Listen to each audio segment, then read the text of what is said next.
Time to do some sketchy shit. Doo-da, hope I get away with it. Oh, the doo-da day.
Good evening, folks, and welcome to Stupid O'Clock. As you may have noticed, I am not Joe Dog McKeel.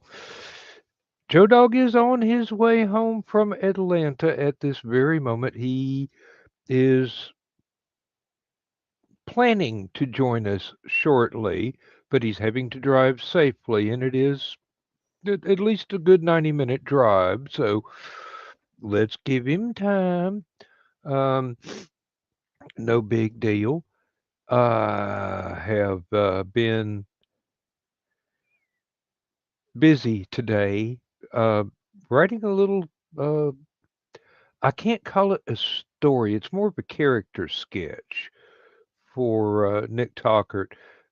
He had been giving me a challenge, uh, comparing me to some of the mythical characters in the podcast Old Gods of Appalachia, which I have found very entertaining, if a bit heavy on the Lovecraftian side so far as I've gotten into the series.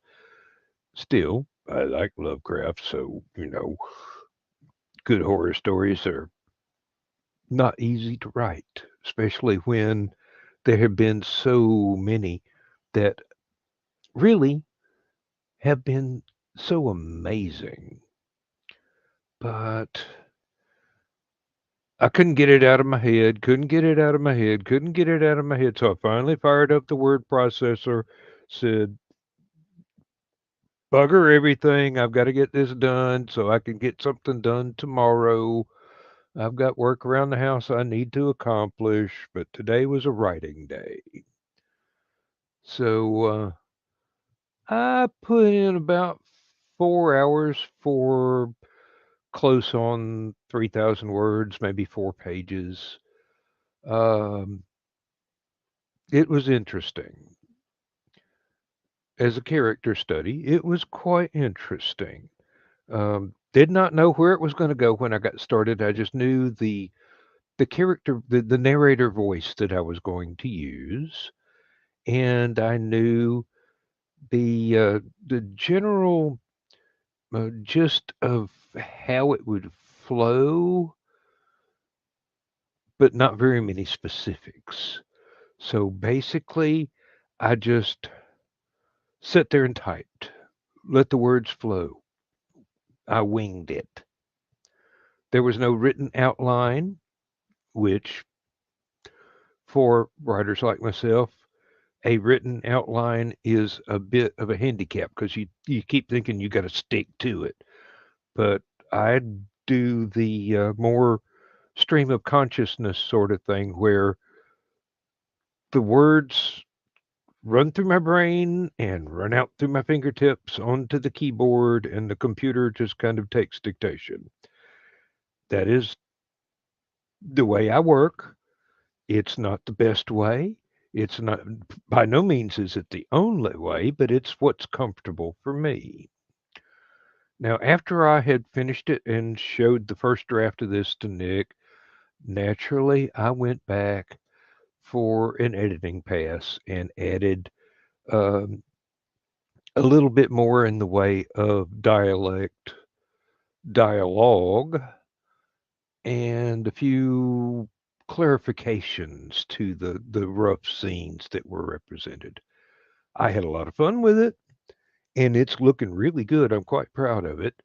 However, if you have a problem reading dialect rather than absolutely grammatically perfect English, might want to give this one a soft pass. Um, the voice came easy. The background came really easy because I used the area that I grew up in my early childhood up in the Smoky Mountains, up a little bit north of Knoxville. Uh, the sticking to the flavor of the old gods of Appalachia was the hardest part because, like, as I said, I've only just gotten into that.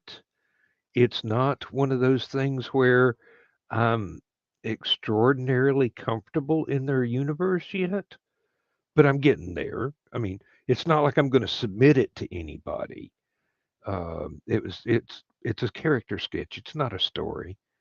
It has a couple of little tall tales in it, but it's more to establish the character as an entity more than anything else.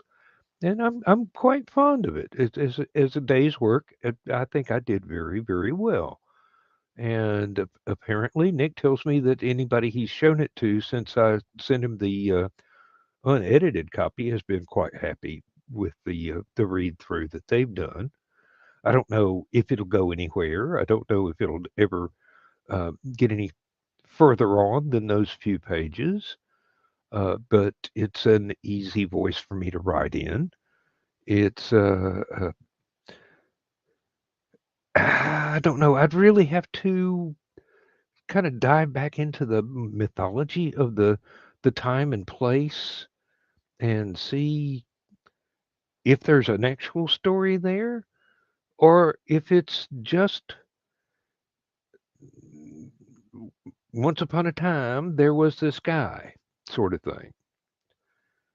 We'll see. We'll see. I mean, the future's unwritten. Um, anything could happen. I kind of just before the show, I kind of got a flash of another idea of a more traditional story format with the same character with that established background from the character sketch. But it was just a quick flash. I haven't any idea where it would go or what could be done with it. And I've got other things I need to finish up. I mean, I am under contract to Three Ravens. I've got to turn out at least the Cat and Crow fantasy story. So I need to get that done. I've got to do the oil painting that I would love to have as the cover art for that story. Um, I haven't done an oil painting in oh 10 years at least. I know I did at least one since Lindsay and I got married, but I, I don't believe I've done two. Oh, and here's Carl dropping in. How you doing? Hey, how's it going? Apparently, y'all had a late night last night. Oh, and here's Johnny. Oh, we sure did. Sorry, I overslept. Yeah, I added you in and you added you out. So, I did chicken street tacos for dinner tonight. oh, and it knocked you out. Knocked me the hell out. So, Taco. Oh no. Hey, now John's good with the spicy sort of food as long as you. this was not spicy actually. Well, I mean, I tend to think of any form of Mexican food as the basic level of spicy. It might not be really hot and flaming, but you know, it's got the flavor. I used just regular old I think Ortega taco sauce, which is not bad. It's one of my favorites. Oh, okay. But yeah, it's fairly good, yeah. But I should have used a white sauce, either something like a queso cheese or oh yeah, I see what you mean. Or like a spanakopita cheese or spanakopita sauce or something like that. Yeah, Would have been good. Would have been like a gyro sort of. yeah, Yeah. sounds good. I'm sorry, I thought you did a street taco, and I was thinking you bought it on a street vendor or something. Yeah. Oh no, made it itself No. in the style of a street vendor. Okay. I don't know if you do a lot of shopping, Carl, but if you go to the store and you look in the Mexican food section, they'll have the bags of tortillas. So they got the big ones for like burritos and fajitas.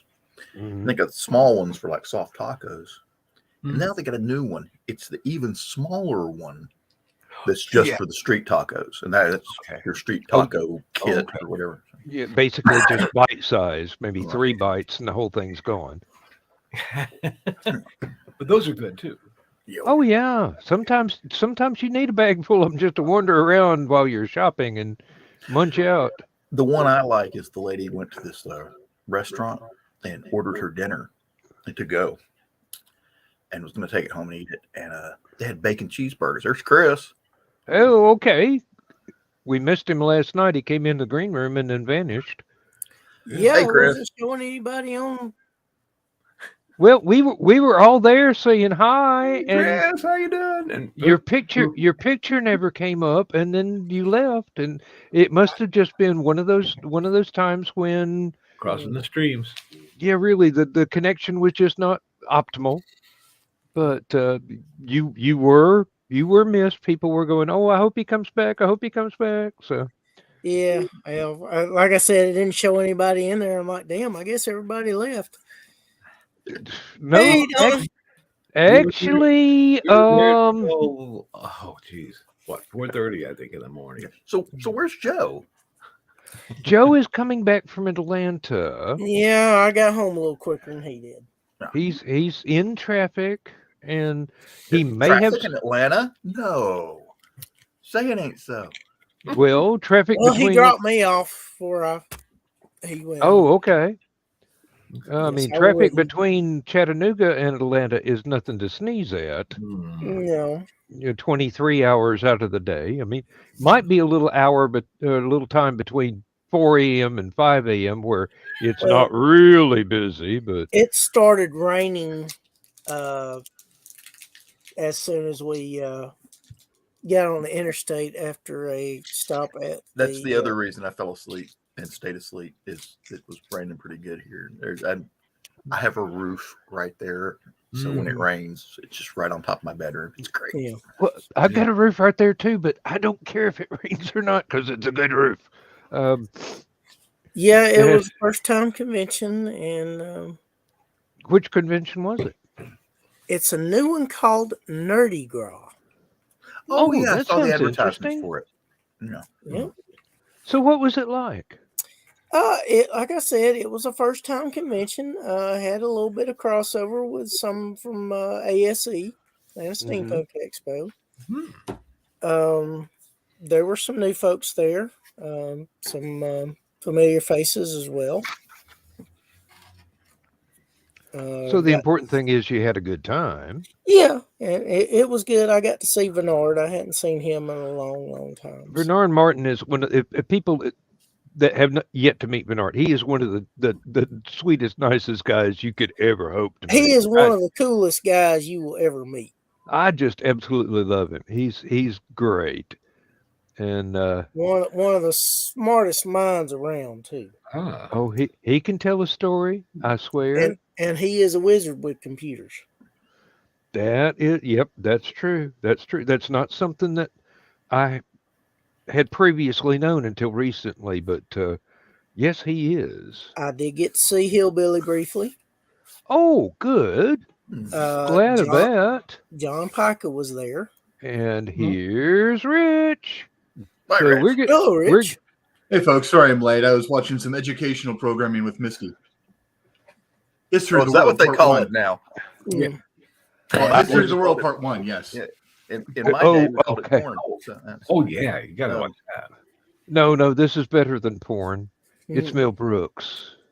Yeah. Yep, I've heard some really good reviews on it, and I've heard some they were a little bit disappointed on it. Well, no, History of the World Part 1 is what we watched tonight. Okay, yeah, So- that's awesome. Oh, the Figured new one is I was part right. 2. Yeah. I wanted to see. First two episodes are on Hulu, so I'm like, let's catch up because it's a weekend favorite. I'm like, let's watch this before we watch the other. Yeah, And I'm like, really.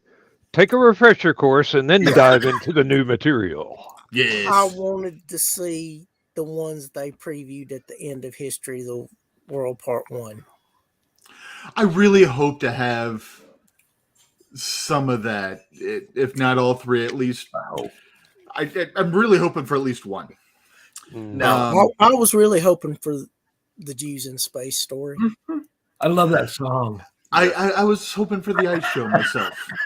Yeah. supposedly they're doing Hitler on Ice. They're actually doing that one. I would really like to see that. I'd like to see the Viking funeral.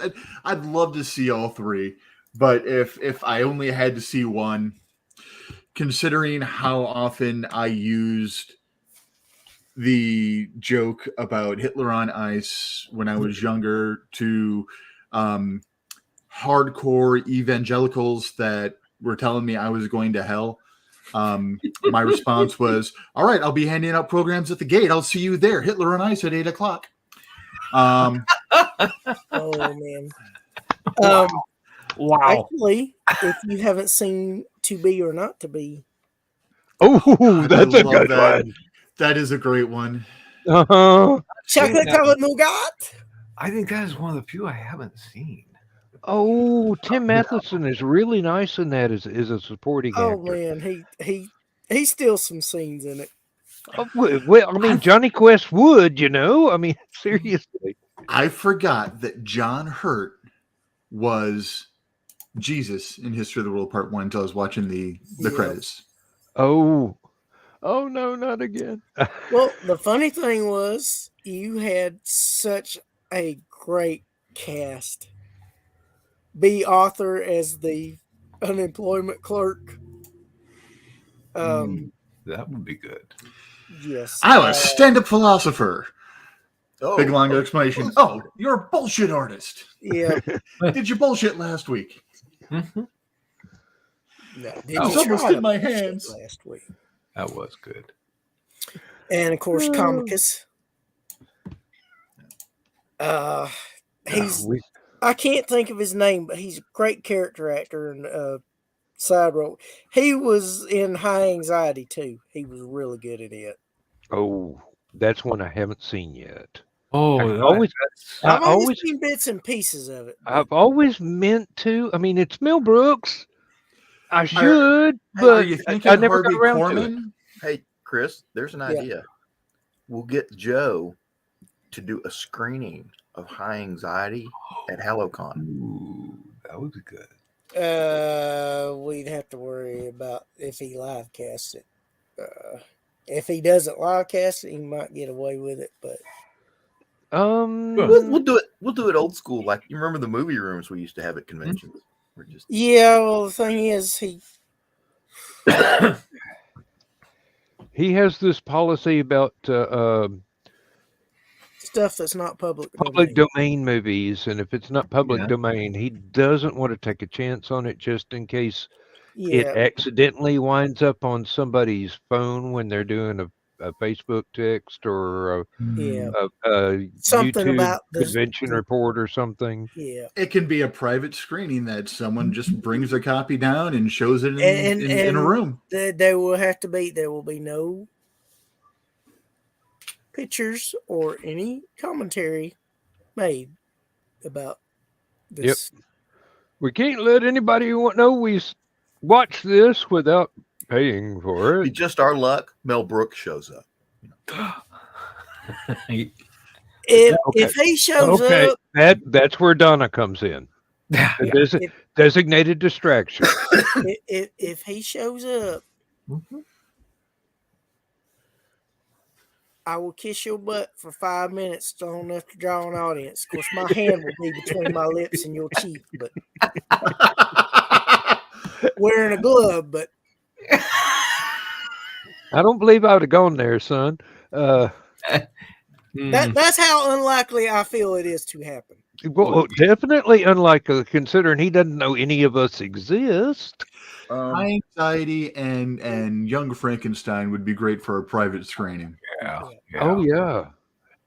Well, I mean, pick a Mel Brooks movie at random. I mean, seriously. Well, what I'm saying is those two fit the horror theme. Oh yeah, yeah. I see where you're coming from now, but know if you Young will, Frankenstein though. is one of my favorite. Yeah, of course, of the Young movies. Frankenstein fits with the HalloCon thing, but so Yeah. does Dracula Dead and Loving It. Yeah, Yes, I true forgot as about well. Dracula Dead and Loving It. yeah, that one was underrated. Of course, I love Robin Hood Men in Tights as Now, well. have any of y'all read the novelization of Young Frankenstein? They made a No. I novelization didn't even of know that. there was one. Were Okay. you aware there was a novelization of Young Frankenstein? No, that I was not aware of. It's okay. It's not exactly the movie word for word as it is a novelization. It's not bad. I don't know if it was Mel that wrote it or if it was Sid Caesar. no, I don't think it was him because it wasn't that silly. Gene Wilder was who I was trying to remember. I don't think. Well, they both got credit, but it was Gene Wilder's script, and Mel kind of went in and did some editing as well as producing. Yeah. And I don't know who they got. It's a movie novelization. Whoever it was that actually got paid to ghost it, if it was Mel ghosted, Brooks, Gene Wilder, and Gilbert Perlman. Yeah. Okay. So Gilbert Perlman, Valentine you- Brooks, 1975. Yeah, Another- Gilbert Perlman. That's not a Jewish name, is it? Another gem of Mel Brooks is the producers. oh yeah, Oh, the producers? Yeah. and 12 chairs, and No, I said hello, Don.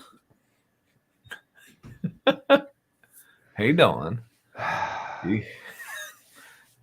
Did you know that DC Comics had a young Frankenstein in the Teen Titans? Sorry. Cyborg? No. His name was Young Frankenstein. Oh, okay. Yeah. I wonder if there's a lawsuit there. I'm pretty sure Probably there's a not. Frankenstein monster that's part of one of the teams. Creature Commandos. Yeah. But I think he's also in the one an that update. changes shapes. Metamorpho? Something boy, I can't think. Beast of his Boy. name. Yeah, Beast Boy. Beast Boy, yeah. Garfield Logan. Yeah, because I was For going to say those of you Metamorpho's who from the haven't Outsiders. for those of you who have not been reading Teen Titans or Doom Patrol, which is where I ran into him, since the 1950 somethings. Don, I hope you get to feeling better. Dawn got new progressive lenses today. And it's giving her headaches trying to get her used to. Yeah. Yep. Don't give up, Dawn. I can see up close without taking my glasses off. That's a good thing. Yeah, that's a good reason not to get discouraged. Yep. That Don't caps put up lock, with the pain. Just let everything be in focus. that Oh, caps Lord. lock's a pain to try and figure out where he is, but other than that, Chris. She's just excited, all right? You know, Don't give her any grief. I'll just lens, get with her. if you get the wrong lens, you're thinking, okay, I'm hitting the ship. No, I'm not. Oops. Yeah, Frankenstein was part of Creature Commandos, Shade, and Justice League Dark. Yep. Now, I wasn't aware about Justice League Dark because I haven't been exposed to that. I do. There's an anime of it I'd like to see. Good It's night, very- Don. I hope you get some rest. Feel better, Don. Good night, Dawn. It's kind of heavy on the Constantine, as far as I know, because he was their most famous character in that line. In the movie and the TV series. in the animation, there was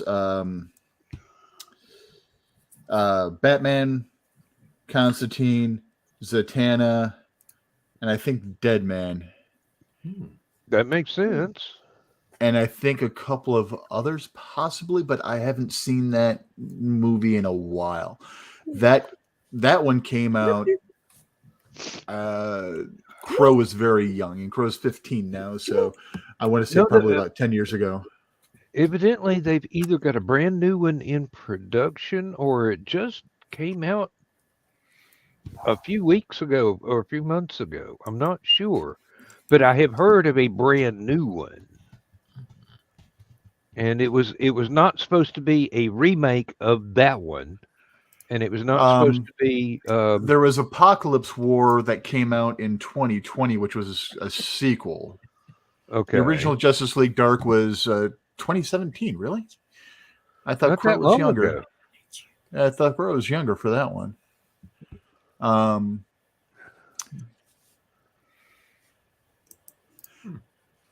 I sorry. do miss. Sorry, go ahead. I am sorry. I thought there was a new one, either in production or it had just come out. I'm not sure why. They might be working on another, but those are the first two that popped up when I was using Google Foo. All I know is what I see in the ads when I click on a YouTube video. I don't go and search for things. It's just, whoa! I didn't know that was coming out. Yeah. We're on enough watch lists. We don't need to search for more. Really? Yeah. That Right I'm now- like that. I'm like that too, Dan. It's like if it's not on a YouTube ad, I don't know what. Well, I mean, I don't watch television. I've got so many people that live on boats over in England that I'm subscribed to because they're really nice people and I want to see what they're getting up to. You know, I care about them. And then I've got general science shows and some unsolved mystery type shows and things like that that I will go and watch when it comes out. And most of the time it's at least once a month, if not once a week. So it's like having episodes of different soap operas to watch, I do imagine. Yeah, I missed a couple of live shows today because I was sleeping all afternoon after staying up till 4 a.m. Oh, Yeah, and Rich, I'm surprised Rich was awake this I morning. got just under 4 hours of sleep last night. Did you? I woke up in my chair at 8 o'clock this Crap. morning Ouch. because this thing, the batteries ran dry because I forgot to turn the charger on before green room last night. So it said battery high. Little did I know it was being literal. Oh, okay. So it flaked out on me about halfway through the show. Well, no, that'd be about a third of the way through the show if you went on till 4 in the morning. Yeah. And I sat here and I go, well, I got half a glass at Kraken and at least one more beer that's already opened. I don't want to pour anything out. Let me watch a YouTube video. Next thing I know, it's 8:30 in the morning and I'm waking up, Wow. sitting in the chair. That can't be So, good. well, it didn't hurt at all. I Oh, went that's to bed. It was cold this morning. I had an extra cover I pulled up over me and just kind of laid out there and snoozed Yeah, on till let's see, 10:30. I got up about 10:30 this morning and had a couple of cups of coffee. Went out, did a little grocery shopping, just quick 15-minute trip to the store and back. yeah. And then sat down and started writing the little thing that I was taking as a personal challenge from Nick Talkert. Mm-hmm. Yeah. I did not get to see him. Well, I think I saw him, but his hair was long and I wasn't sure if it was him or not. But Mark Meir was there. And anybody that loves video games, especially if you love Mass Effect, he voiced Commander Shepard or Brochette. Hmm. And he's been in some other stuff, but yeah, Now, he's just out of curiosity, folks that actually play lots of video games, if you look in the soundtrack credit for the background music for that stuff, if you ever see the name Bjorn Lynn, he's the guy that got me into reviewing things over on Apelian over 20 years ago. He sent me a copy of one of his albums. Oh, drat. Now I'm having a senior moment and can't remember the name of it, and it's almost as good as Dark Side of the Moon, if not better. Wow. Yeah, really, seriously. I think it's as good, if not better. And is Lynn spelled Lynn or Linn? Lynne. Okay. okay. And it's So like Jeff Lynne. Yep. BJORN, and it's got a umlaut in there somewhere. Oh yeah. Over the O. The Void, that is the name of the album. Okay. And it is a concept album. You can listen to individual songs, but I highly recommend you just put it on, crank the volume to 11, apologize to the neighbors, and then play it all the way through. Because this is back in the day, that good. I mean, seriously, that good. This was back in the 90s. And the next thing he did was something called Wizard of the Winds that was based on a series of novels. I've got the book back here behind my head, but I can't remember the name of the writer. It's somebody medium big name. Yeah. I will tell you, the original World of Warcraft soundtrack is something I enjoyed listening to, just the music to. Mm. Mm. But Like, if you see his name on a game soundtrack, because he Mhm. does a lot of game music, you know Mhm. you're in for a good time while you're playing. You got good stuff to listen to. Mhm. there's an old game, Command and Conquer. Yes. Okay. And what was funny about it was they were trying to figure out, music for the game. Mhm. And it turns out several of the programmers that were working on the Mhm. game were musicians. Mhm. So they basically formed a garage band to do the music for the game. And it's actually some of the best video game music you've ever heard. Yeah. The one that's really popular, and you probably heard it all over the place because it got real Mhm. popular with all these memes that came out, Mhm. was the Hell March. Mhm. And the song was so popular in the first Stay. 2 games that they've done 2 more versions of Hell March for Mhm. each of the subsequent reiterations of the game. Well, They got, the they funny got thing Hell about March it 1, 2, and 3. is they had named actors and actresses. Kari Ware was one of them. Jenny McCarthy was another one. Had a couple others that were, and it's just like the Wing Commander series. It Yeah. had Malcolm McDowell, Mark Hamill, Hmm. Ginger Lynn Allen, the Um, star. In the movie, David Warner Mm-hmm. and the French actor, good-looking guy, real, I don't know, but John Shuck, who was a great character actor, was in it as well. and And Blake Lively. Chico and the Man's Son. Blake Lively's sister Robin was in it. I believe. Oh, Freddie Prinze Jr.? Yes, Yes. he was one of the stars. He was And in the then, movie version. right, the Okay. movie version. Then, of course, everybody knows. Everybody might not know. I was at that Dragon Con where Mark Mhm. Hamill was promoting Wing Commander, Mm. and somebody showed up I with all shall their. return. Some guy bought a ticket to Dragon Con and showed up with all his Star Wars memorabilia Oh, wow. to get Mark Hamill to sign it, and it's right there in the program book.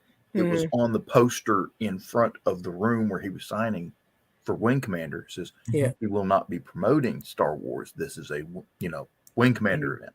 Mm-hmm. And the guy came in and basically they told him he won't do it. His handlers and all the other people, all the con security and everyone, no, it's this is not for Star Wars. This is for Wing Commander. Well, I want my money back because I paid all this money to drive down here, and I paid this money for this ticket. So, I paid $75 to get in here and get all my stuff signed. I want a refund. And all the security guys basically stood around him and go, "No, that's not how it works." Sounds like he was trying to get some stuff signed to sell on eBay. Yeah. Probably. That's one of the reasons. Yeah. Hamill doesn't do it. No, we won't do that. Yeah. Yeah. Because there's plenty of those guys. If you bring more than one thing to get signed, I suspect that something's going on eBay. There's a lot of those guys that do that. Yeah. Now it's kind of funny. Was it Star Wars? Or not? Star Wars. Star Trek. The one where they brought back Captain Kirk. Generations. Yeah. Star Trek Generations came out, and of course, Malcolm McDowell was in it. Yeah. He was down at Dragon Con signing autographs in the autograph room. Mhm. And geeking out, and he was, and we got autographed pictures from him. Mm-hmm. And he said, "Would you like me to write something on it?" I go, "Yes. Can you write Viddy well me Droogs?" Which one was that? Clockwork Orange. Clockwork Orange. Oh. Yep.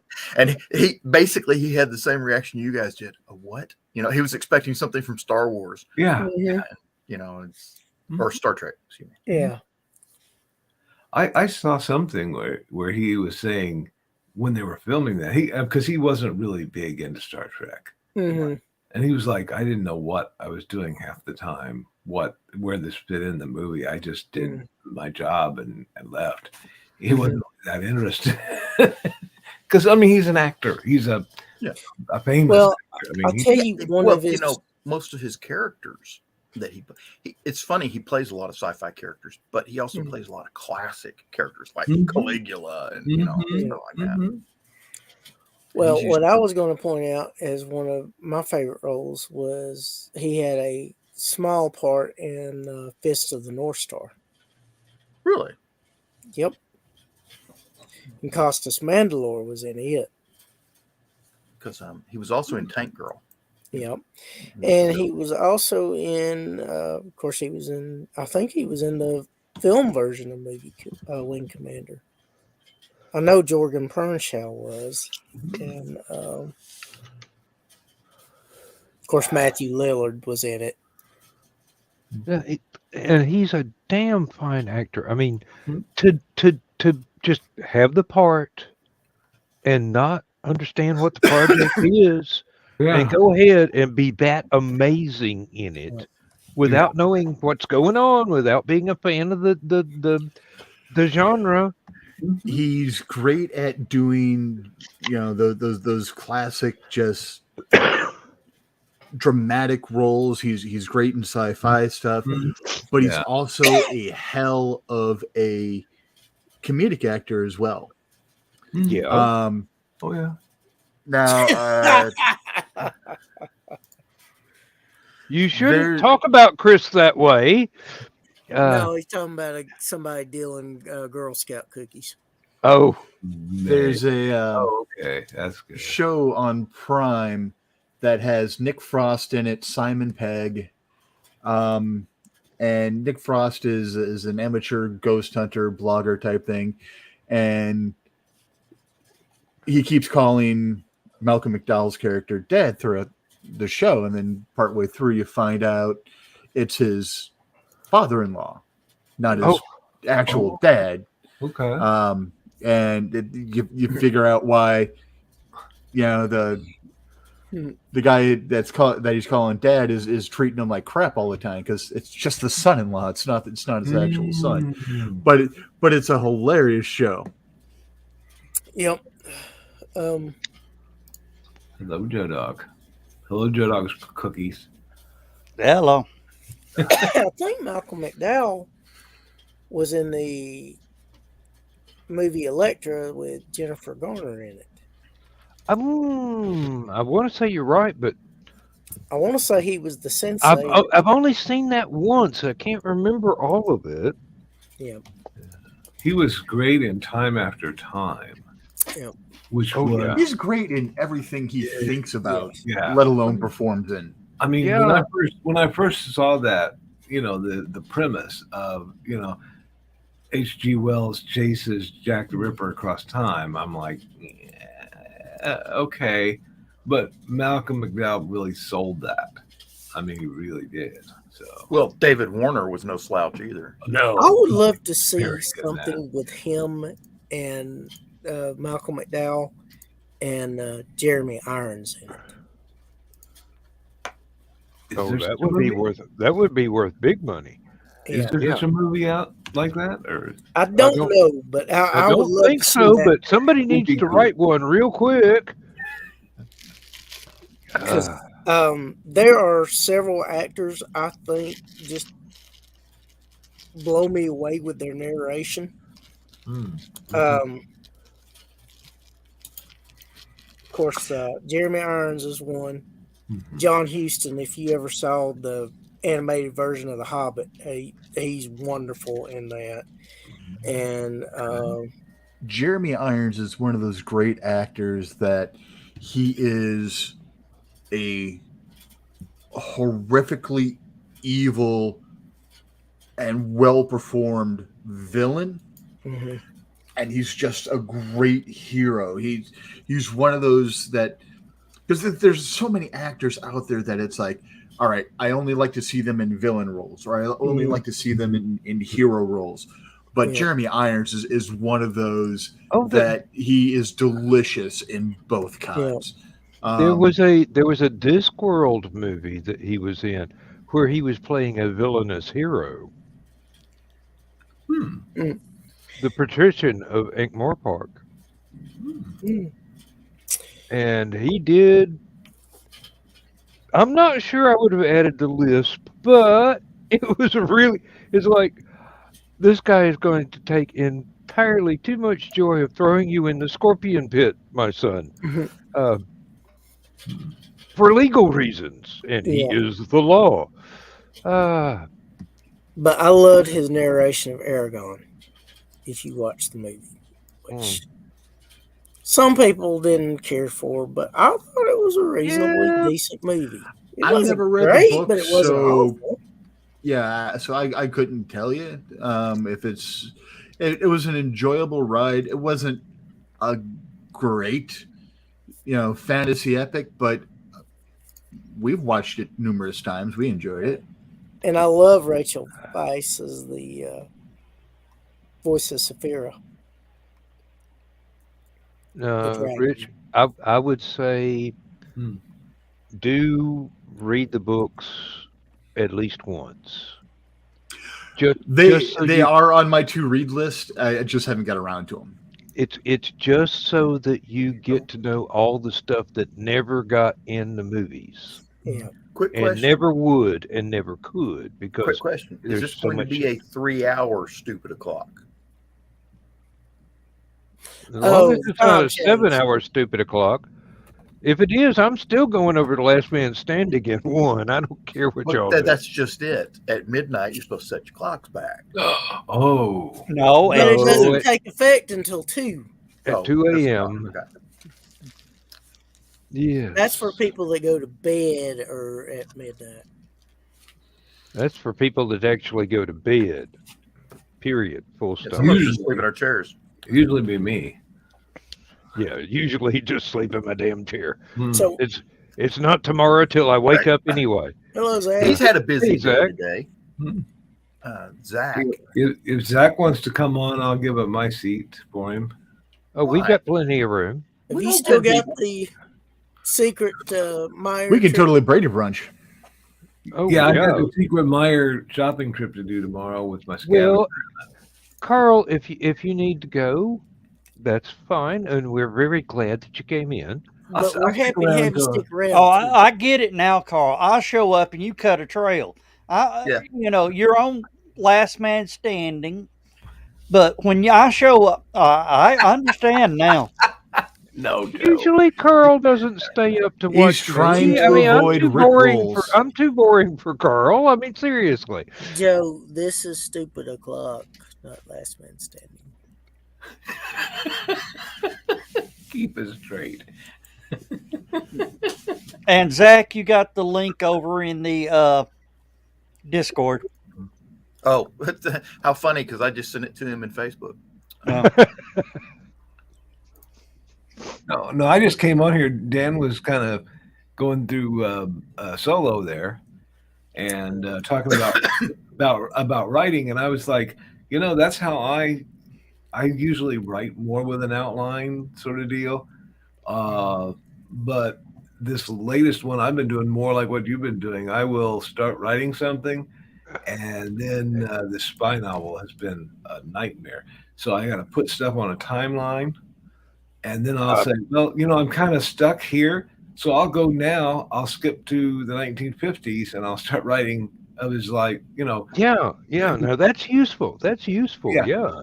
So I'm skipping from 1900 to the 1910s, 1920s, 1930s, and I'm just like jumping on the timeline, and I'm like, oh, I got an idea for just before the guy dies. So I'm gonna jump down there and go write that a bit. Mhm. Then it'll be like, oh, I better set that up. So I got to jump back to World War II, write a little something about that, and it's been a mess of trying to keep track of that, Try writing stuff backwards like I do, and write book 4 before you ever write the book 1. Well, that's kind of what I'm feeling like right now with this. I mean, it's By the time you got book 4 finished, all the foreshadowing you need to lay out in the first 3, and you can tell whether or not 1 and 2 actually ever need to be written, or if it's just backstory you need to know, but the reader doesn't really have to read. It's just stuff for you need to know for character development. Yeah. So I had one that was 3 books. Got book 4 written. Now I'm in the middle of book 3, and going, okay, this is the first one. Book 4 is the second one. Don't need 1 and 2. Yeah. I need to know it, but That's you know. like I was going to have this guy learning German and Russian via shortwave broadcasts, but shortwave broadcasts as like Voice of America and those didn't really start until after he was past that age.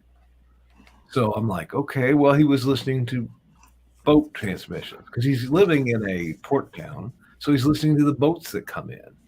That made sense because that would give you a more colloquial, Yeah, that's workable. Yeah, you know. So and it's a good way to learn the non-formal textbook college version of the speech, one Right. people would actually use. okay, Joe. And you know what was it? Another interesting bit of information I picked up was that even ham radio was banned during World War II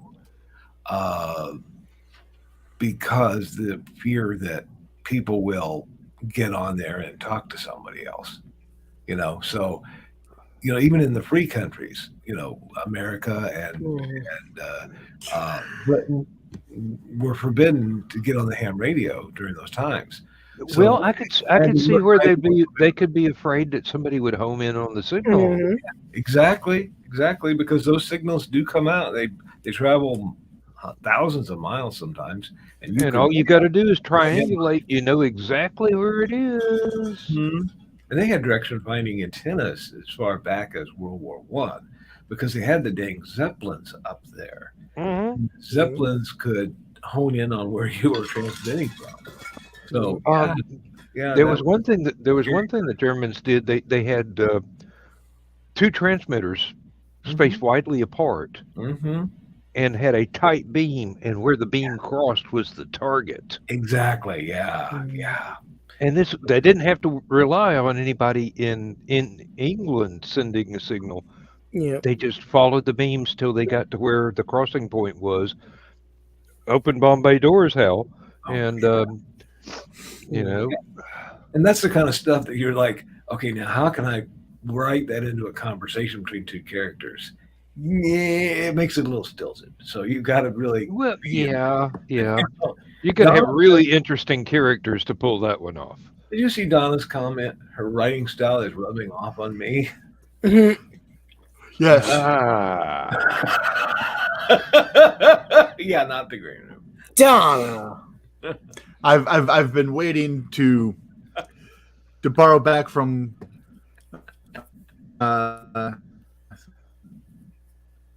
Mel Brooks down. Oh, we're losing you, roboted. Yeah, you did. As soon as I saw that pop up, I had to make sure that I had the sign ready to go. Yeah, her style rubbing up on me. She is a total pantser writer. She's just like, okay, I'm going to start writing, and that's that. Where I go is where I go, and then her characters speak to her and tell her things. And I'm like, no, my characters will do what I tell them to do. Dang it! I have much more in common with Donna than with you. I sit there and I build the world. I set up the scenario and take dictation from the characters as they wander through the dungeon or whatever it is. I'm like the wimpiest DM ever. I'm going, what are you doing? Let me get that down. You sure you want a bagel? I will have characters surprise me in the way I've written them and saying, okay, that'll make some sense. I can adapt that in there. That's something he would do or she would do. But very rarely do I let them run the dialogue. Oh, Joe, you got a cat behind you there. Yeah. Yeah. Well, at least this one doesn't attack. Yeah. Yet. Well, technically, that wasn't an attack. That was just, you got tail swishing going on back. Indigestion. No, I'm talking about that gray cat. That hop up in my lap and look at me, and Carl sees the look and does a screen grab. and the cat goes utterly berserk in Chainsaw Claws. Mhm. Oh, Yeah, after a while, I've gotten so I can read cat facial expressions somewhat and predict what the little what? legs will do.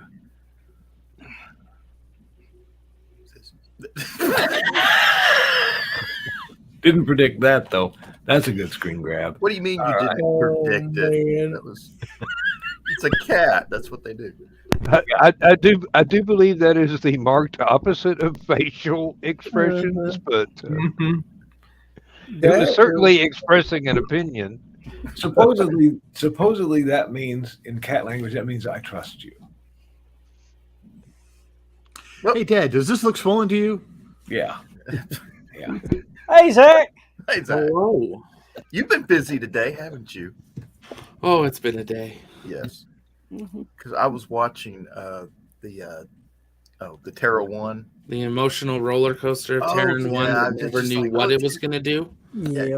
I was a little disappointed though that it doesn't have a payload. That's, I mean, Well, it You know what doesn't they- even have its fairing. It doesn't look like a rocket. Well, I mean, it does, but it doesn't. yeah, it's a dumbed down rocket, basically. It's a stick. Here's what's funny: that nose cone they've got on it. You know what they put in it to shoot into space? A failed 3D printing object with their logo on it.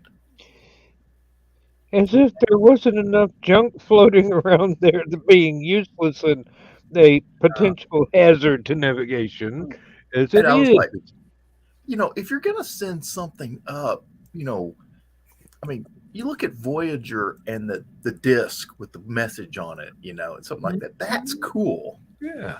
You don't send up, well, what are we gonna do with this? Let's shoot it into space.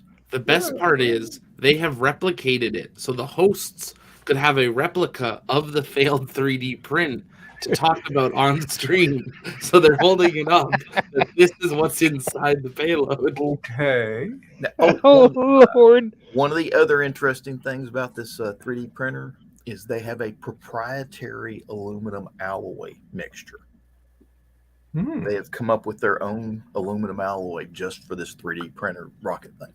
So that's neat. Interesting.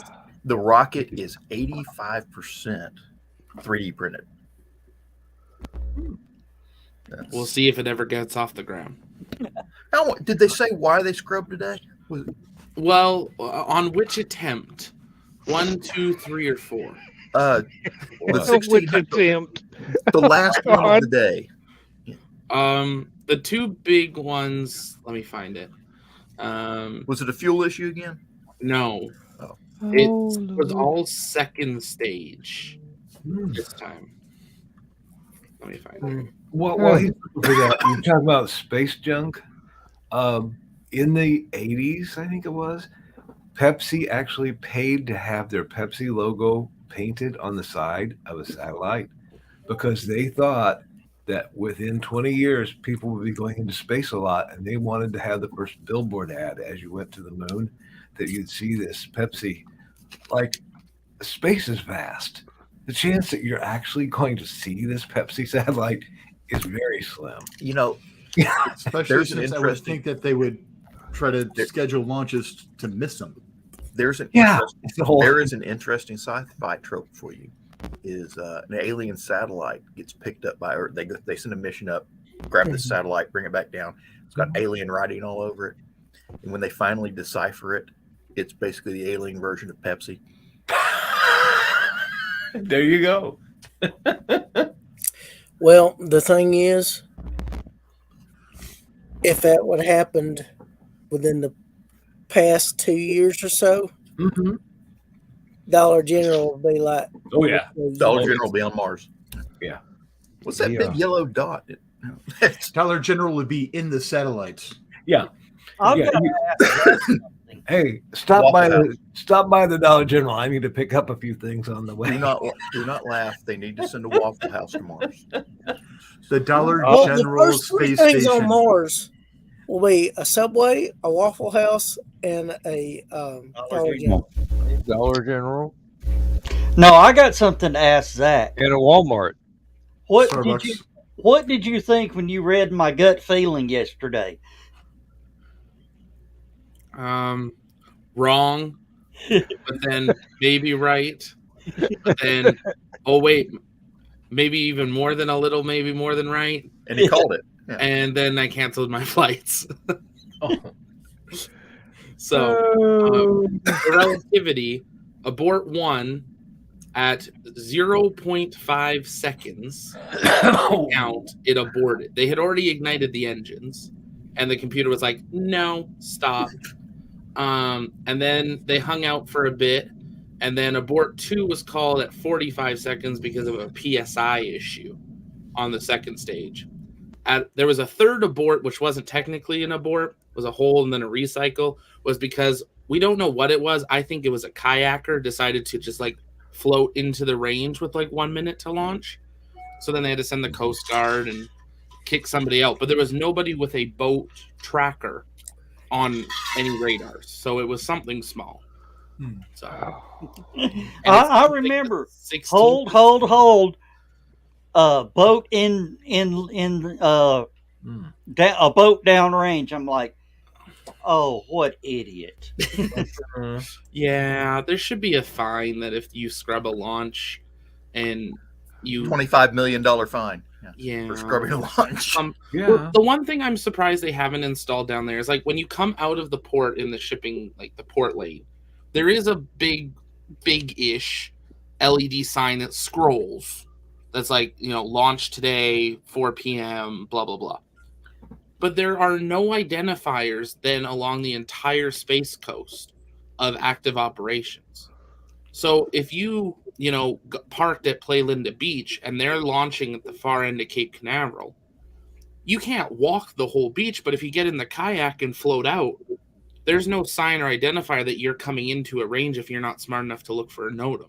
Nuts. Which nobody's gonna do. Like I feel like there should be red markers every, like just a light or something, a flag, A lighthouse.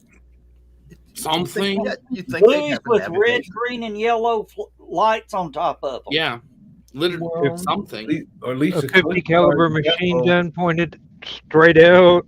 I Not was for gonna say, relativity. like some Coast Guard vessels that would, patrol around there or something. And they do, but it's a pretty bit. It takes It's a big area. takes Problem is- 45 minutes Hey, to Carl. get from the gate to the end. Carl, the problem with putting Coast Guard vessels out there, they can't go in there either. Right. But I mean, So in the they, perimeter. so they have to be farther out. Well, the problem is that there's this gap along the beach where you can walk up to a kayak and the Coast Guard is 2 miles north of you. True. And by the time they turn, and if they turn around and come back after you, well, you still got a boat in the area. Yeah. Yeah. You got 2 now. Yeah, they'd have to have some sort of beach patrol up there, and I don't think they own the pro. They normally do it with helicopters. They normally run the Coast Guard helicopters up and down the beach to try to make sure there's nobody. I mean, it happens quite often that there's See, somebody. if I were in charge of that, if I were in the Coast Guard helicopter with the loudspeaker underneath, I'd be the guy that was flying along just real slow going, do not look at the blast. Mm-hmm. Oh, they'll run the other way. I thought you'd be playing Ride of the Valkyries. That too. No, what they need to do, Coast Guard, is they need to hire Michael Winslow. Oh, that would be fun. And whenever they see those kayakers, just turn Michael Winslow loose on them with the PA. Zach's going, I've got no clue who he's talking about. I'm like, I'm just gonna casually Mike open Winslow. my drink. Monsignor Larvell Jones from Yes. the Police He, Academy movies. He is the voice actor from Police Academy that does, That does the all sound the effects. special effects. Okay. Yeah. Yeah. I seen him on a show. I think it was in Australia, That's why where NASA he needs an M1. does the guitar from Led Zeppelin's "Whole Lot of Love."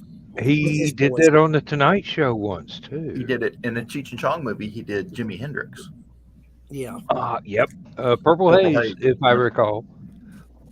And it was flawless. I mean, seriously. Well, except that he goofed up all, it was comedy. He goofed up all the lyrics. Well, yeah, But he but didn't I mean, seriously, for somebody using their voice to Yeah. imitate an entire band, Him and Bobby McFerrin Mhm. are probably I the was- two best at using their voices as musical instruments. Oh, Zach, Spaceballs. Yes. The bloop bloop. The guy doing the voice sound Oh, effect. yeah. That's Michael Winslow. Yeah, Okay. I knew I had heard the name, but I couldn't. Yeah. He Couldn't used place to, before Police Academy, he used to do a stand-up routine. Yeah. I think he still does his Yeah. stand-up routine. yeah, I'm sure. it was very entertaining. Believe me. yeah. He- Okay. Uh, Enough about relativity not getting a rocket off the ground today. Well, we'll see if they can do it on Friday. Yeah, the capsule splashed down today. They brought the 4 astronauts back from the ISS. Oh, they're back on the Earth. Oh, they're done and gone. 1 hour, not even they're at the Waffle House now. 40 minutes from splash to hatch open. Wow. They're getting faster with it. Yeah. Well, dang, they could have stopped and ate with us. Multiple people in my chat are like, it takes me longer to get off the plane from landing to gate. Hey, Hey. maybe SpaceX could start doing commercial flights. That's Just wait.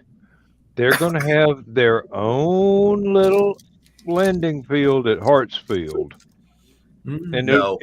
it'll be the they Atlanta would never- Intergalactic Airport. SpaceX would never have anything to do with Hartsfield, Atlanta. That's just Oh, come on. Everything goes through there. Hell, if you die and you go to hell, you got to change planes in Atlanta. I thought that was Toronto. Oh, no, Hell, Toronto's not JFK. nearly as horrible. when I Uh, was in the military, I used to hate that thing where you had to fly in. You'd be coming back from Europe, Mhm. land at JFK, then they take you by bus over to LaGuardia Mhm. to fly into the United States. Mhm. And I don't know if the only time I've ever been through New York on a plane is the military. I don't know if the civilian flights do that, where they make you go to LaGuardia to do the regional flights. It's better now, but it is still something that happens quite often. Yeah, I've heard of people that happening too. It's pretty common in London now, too, with Heathrow and Gatwick. yeah. Now, Gatwick is a nice airport. I've never been But to they Heathrow, can but never Gatwick find your is a luggage. really nice airport. Yeah, but they can never find your luggage. No one goes to Gatwick. That's why it's nice. When Everyone avoids it. They never lost my luggage. They never lost my plane either. Nice and clean. At least it's Heathrow's clean pretty from good people. at that. They had gin and tonics in the vending machine. I mean, seriously, what could you ask for? The trains were a little bit expensive, A but friend of mine would request a smoking area past security because the only way to get into one is to buy lounge access. Oh. if you have a military ID, you can get into the USO, and they have a smoking lounge in the USO. So, That doesn't surprise me. oh, Hmm. which airport was it? Dallas Fort Worth actually has a smoking area. If you're changing planes, you can actually walk in there and you can smell cigarette smoke from the 50s. I mean, yeah, the walls are brown. They used to be white. yeah. Despite how much Clorox they spray on them, the walls are still brown. I mean, that air in there has not been. They don't have an air conditioner hooked up to it. See, that is one of the things that I said. If I ever do a business that has a lot of people, I'm going to have a smoking section, and there's going to be a big sign out front that says, "If you do not like smoke, do not enter. If you enter and complain about the smoke, you will be fined and sued. You have been warned." Yeah. It's like walking into a tobacco store and bitching about the smell of tobacco. There was a sign similar to that, John, in one of the tobacco stores we went into. It's in Ohio, and they were just like, if you don't like tobacco, don't come in this store. Yeah. Like, It's like, oh, Robbie Coltrane said it best when he was talking. They were asking him about the J.K. Rowling trans whatever Oh yeah. thing, and he goes, "There are people that the only reason that they get on Facebook and Twitter is they're waiting for something to complain about. They have no life beyond complaining Exactly. about something that somebody posts. Yeah. There are people who spend their entire lives looking throughout the entire world for something to complain about. They have no justification for existence other than, I'm going to complain. Let me talk to the manager. Yeah. Well, you guys remember what happened to when the guy complained about how long our intro was, don't you? No, I don't remember what happened to them. No, I don't remember Joe let sending him him, to the Russian enjoy gulag. Joe let him enjoy it more than once. Yeah, we played the intro twice. Ah. Oh, and Here, Oh, let me, you let me twist that knife a little bit there. see if y'all can notice anything different about Joe's setup. He's wearing a nice shirt. He's in the dark. The Bucky's thing? Oh, Yeah. your Oh plasma my thing's gosh, gone. Zach caught it first. Oh, Young eyes. See, I I think got we to need get you a proper background, Joe. we need to get Joe. I the wouldn't full know a Bucky's Bucky's one. thing from a. Now, the thing was, they had an Easter version, and I almost bought an Easter Bucky. Oh, no. Instead of the Easter Beagle, it's the Easter Beaver. I am so not touching that line. My What else Bucky's got- been What else my got Bucky's launched been put today, to Zach? sleep, so Oh, what else got launched today, Zach? Nothing. Really? Wind. A lot of hopes and dreams. Oh, Bucky's by- was putting out Is Christmas the replacement Soyuz capsule leaking yet? not that they've told us. Yeah, no. The everything was around Terran 1 today, and then Crew 5 coming home. And talking about the emotions, viewership on the video, like skyrock, hold, plummets 80%, flatline. Oh, we're going again, higher than the last time. Oh. Plummets. Try again, even higher. It's like, y'all can stay. It's only 15 minutes in between. They got stuff to do, Zach. I love it when they did the final scrub. Rocket Lab goes, we're not going to go today. Wind's too high. Yeah, Rocket Lab's, it's windy. But we have one of our people on site today. And you think Rocket Lab, US launch, they've only done one, Yeah. 6 people at the entire press site for the launch. And we were one of 6. We're like, okay, Congratulations. by all means, no one else come. We'll cover it. We got you. You guys are- Really? yeah. It's a huge press site. See, that's a retirement 70, plan. 80 people. That's a retirement idea right there. Just move to Florida, somewhere between Orlando and Cape Canaveral, and Just cover every rocket launch. Hey, drive out there in the Volkswagen. free snacks. Well, we're designing it as a thing that can click onto. One of the ideas is we're building and sketching out a design of a unit that can click onto any roof rack. So any one of our rocket chasers, as long as they have a roof rack, they just pick it up, clip it on, plug in the battery, drive, push a button, it all turns on, and then I control it from here. Oh, sweet. So you don't even have to know how to do anything. You just have to drive.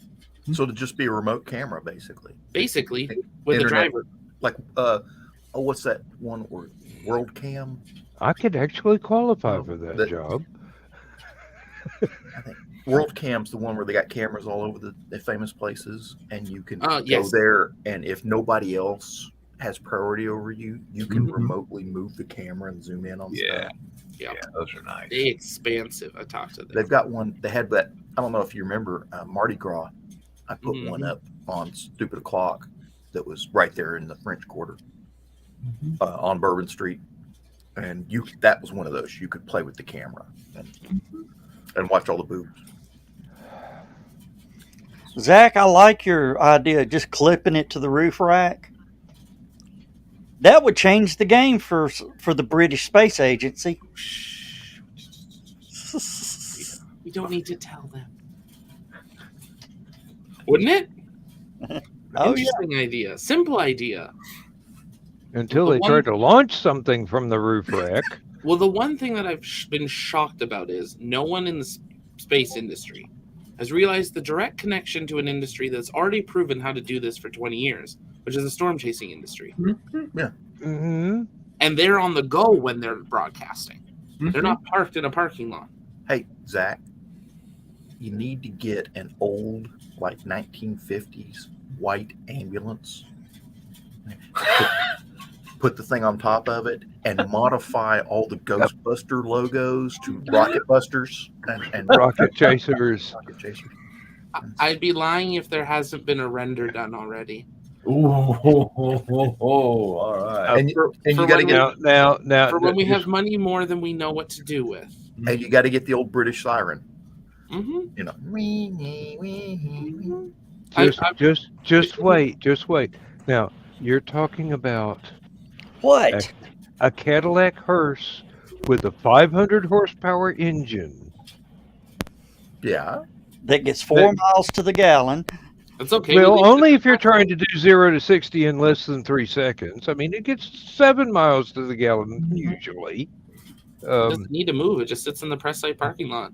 Really? Well, get the images out before you do it so that you can copyright it and nobody else can grab the idea from you. Yes. Do the copyright now on all of it, all the sketches and crap and everything. Oh, and register the website before somebody else gets it. Oh, right. Yeah, I mean, seriously, register the website. I came up with a smart aleck remark at a LibertyCon one time, and by the time I shut up, somebody had already registered the website that I suggested. Mm-hmm. Well, see, the fun thing is some of the other networks that exist in this industry only lock down one domain, their main domain. Mm-hmm. They didn't think about the other 15 domains that all go around that. Ooh. Oh, what was There's an entire industry of disreputable people that depend on people not locking down the rest of the domains based on that prefix. There was a Let me tell you a funny story about that. Yeah. Working IT, my first job in IT, Eugene was the IT director that we had at the time. Really nice African-American gentleman, dark, black skin. And I only tell you that for the reaction here in just a brief moment. So my best friend was the network administrator. I was the help desk technician. We're sitting there. All of a sudden, Eugene just slides into our area, you know, kind of like a fully dressed Tom Cruise in Risky Business. Jeff, you got to come here. You got to come with me right now. And just runs right back into his office. Jeff just kind of looked at me like, what the hell's going on? I just kind of look at him like, the hell's going on? He goes in and deals with everything. He's in there for just a few minutes, and then he comes out, and he's trying not to laugh. And Jeff does one of these. So that was our signal for we need to go talk in the server room, because one door to the server room was behind his desk. The other door to the server room was behind my desk. And the reason why we did that is because server rooms are soundproofed and extremely noisy. So even if someone did walk in on us, they wouldn't be able to hear what we were saying unless they were right up on us. And as soon as we got in there, Jeff just started cackling like a witch on Halloween. And explains, okay, when you get home, go to UnitedAirlines.com. UnitedAirline.com. Not United Airlines, UnitedAirline.com. Doesn't tell me anything else. He says, don't do it here. I've already locked it down here. Just go home and look at it. Well, the son of a bitch didn't tell me what kind of site it was, so I didn't think anything of it when I went to go look at it with my 10-year-old nephew right behind my head. Oh Lord. So a lot of adult entertainment sites back in the day would buy up the URLs that were the misspellings of common domains. Oh, yeah. Much like, back in the very early days of the internet and all the teachers wanting to, or at least in the US, wanting to go out to whitehouse.com to show kids about the government. Yeah. before the they White learned House- a lot about government, didn't they? When I was Before doing the White House bought all those other domains. Uh-huh. when I was doing the paintball thing, there was a very popular gun came out, the Spider. It was from a company called Kingman. Well, their web address was kingmanusa.com. If you went to kingman.com, it was a gay male porn site. Oh. Yep. I did that And once. you do not know how many kids I sent to kingman.com telling them to look up their gun on the internet because they could download all the technical, how to put it together. Well, there were guns, but they weren't. Oh, John, You might not want to say that on the internet. you're on an extra 3 watch lists now. I'm on so many. I mean, I knew you were on 50 before, but it's now 53. That was years ago. Hey. But I collect. When I was trying to figure out what marker I wanted to go, I accidentally made that mistake as well. Yes. Oh, And that was- When you were talking about, I knew he'd bought a website. You know what website I thought he bought? KuKluxKlan.org. Well, no, it's so Eugene was trying to go to another one of our sites, and one part I forgot, which is the reason I explained about Eugene's complexion. When he slid out into our area, he was whiter than this. Oh, shoot. Yeah. He looked like he'd seen a ghost. From Night, the way Chris. you're talking, he Yeah, looked I'm like on he top of was that. a ghost. Yeah. Did he know that it was the wrong site, or did he think it was He a did hack? then. No, he thought something had been screwed up on the official company website. Director. Well, no, he was trying to book a flight to, Mhm. but with all that popping up on his screen, he was worried that he got viruses on our company network. Oh, yeah, for sure. Yeah. So Jeff's like, no, you didn't click on anything. Everything's fine. We're running the virus scans. Everything looks like it's good. He logged in from Eugene's computer. He blocked the site so that our network wouldn't be able to get out to it. So, did all the proper stuff, and then, Off to the server room to gloat and laugh. Yeah. off to the server room to giggle like fools. All right, I'll be back. I got to throw the cat out. Well, The window's right there. I believe. When back in the early days, they would have what we would call pornado. You'd get endless pop-ups. Oh, You yes. trying to chase down and hit Pop-ups. the X to get rid of them, and it was like a never-ending battle. You just had to say, "Oh, That site was like Reboot. that. reboot." And it But, didn't even have to be porn. There were a lot of sites that it wasn't even porn pop-ups. It was just an endless stream of pop-ups. Speaking of porn, here's Joe. Howdy. So Talk about walking into a conversation.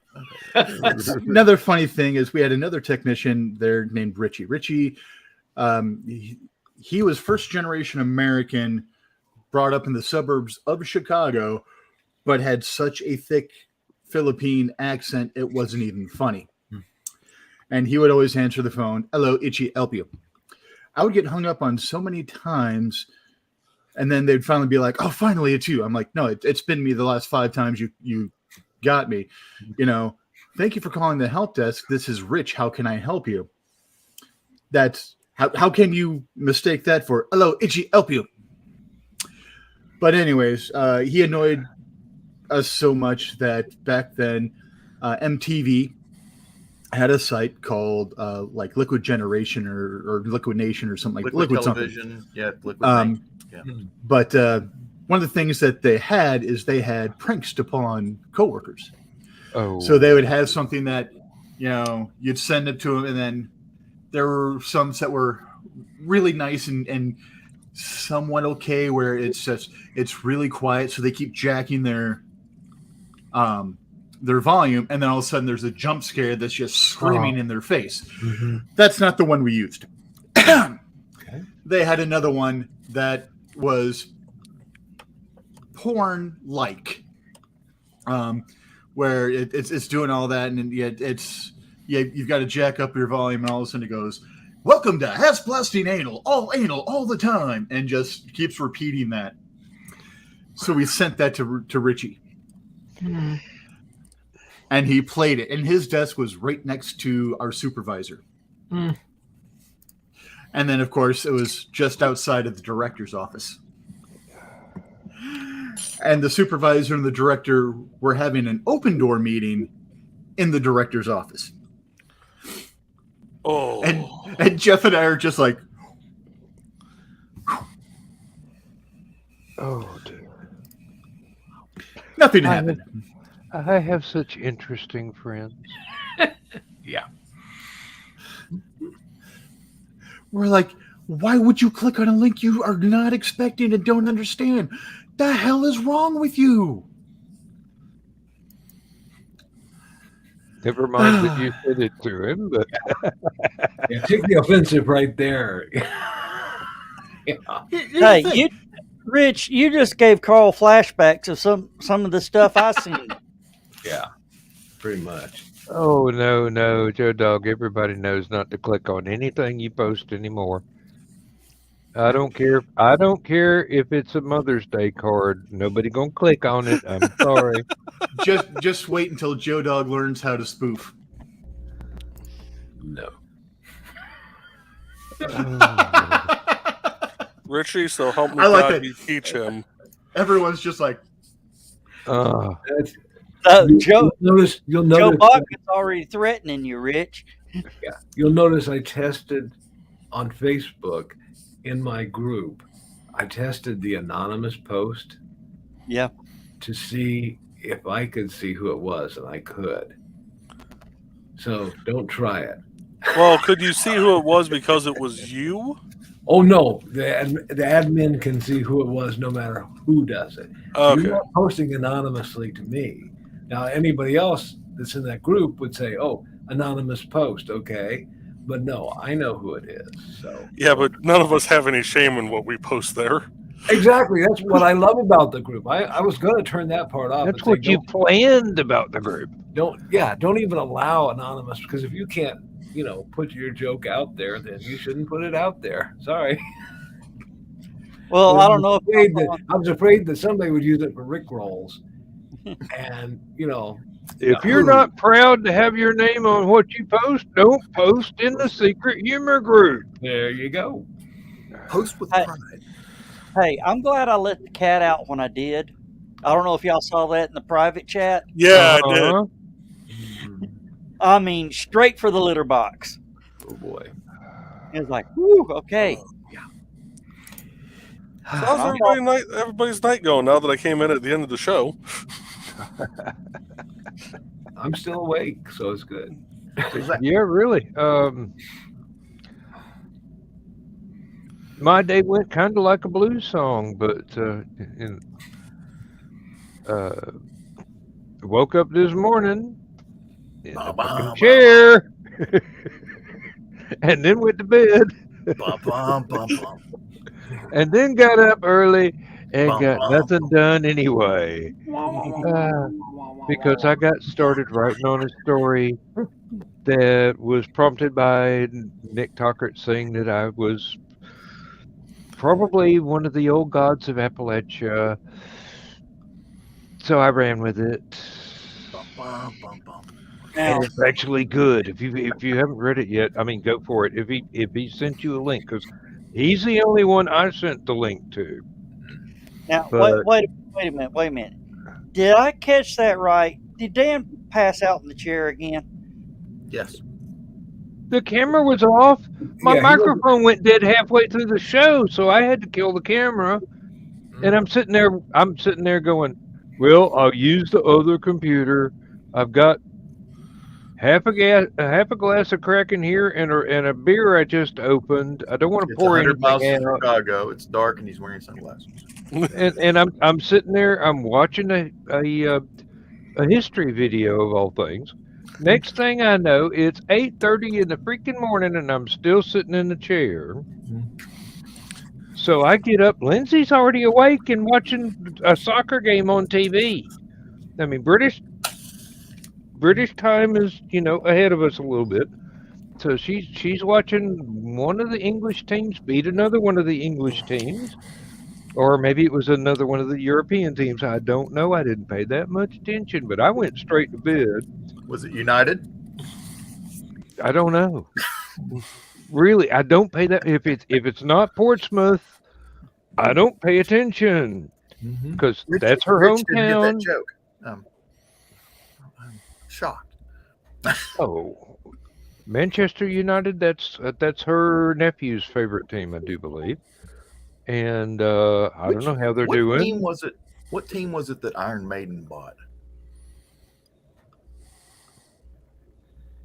I was not aware of this. I do not know. I can't remember either. I'm not into that sort of stuff. But apparently, Iron Maiden bought a soccer team. Oh, okay. Or bought into it. I'm not sure if they actually own the whole thing. Yeah. But for a long time, every time you saw something from Iron Maiden in the news or whatever, they were wearing their soccer jerseys. Well, what about Ryan Reynolds? Yes, he bought a soccer team too, apparently. Yeah, the problem is he didn't tell his wife Ooh. until it got out on the news. Oh. I'm glad I did not have that can all the way to my mouth. Oh, Must Lord. be nice to have that Deadpool money. Right? Had. So Iron that's Deadpool Maiden money. bassist and songwriter Steve Harris drove the partnership so that Iron Maiden partnered with West Ham. Apparently, Steve Harris was a fan since 1965. What was the name of the team? West Ham. West Ham. And from what I know, Opposite of what East, little, salty pork product. what little I know, they're actually fairly decent. You know, not the one that I support for family reasons, but they're not a bad bunch of players. Now you've got to understand. I hear Lindsay's critiques of soccer games, of football, because in England it is football, it is not soccer, and I read her nephew's critiques of his favorite teams and his least favorite teams. So I get several points of view here, and I'm going, maybe I should go back to watching NASCAR. I don't know. At least then, when you see a train wreck, it's not scripted. Did I say that out loud? Is that a bot in the chat or what the heck? I don't know. It's making our blues jokes. So. Yeah, it fit right in there. But If that's a bot, that bot's welcome. Okay, that's a good bot because that bot knows jokes. And it took a little bit. Is that one of your guys, Zach? Not that I know of. Well, welcome if you're not a bot.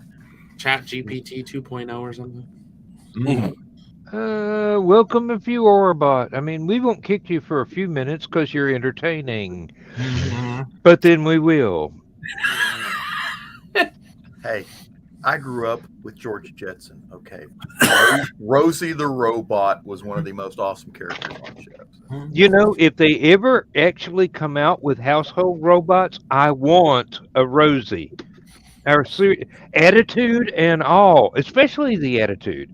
See, that's I want a sassy robot that will that is actually keep Lindsay from having to dust all the glassware and little knick-knack figurines and everything. Botnik. Majel Barrett Roddenberry missed Yes. her chance to do the Alexa voice. Okay. She sort of did it for Star Trek. They did this whole big voice thing so that she could do the Star Trek computer in infinitum.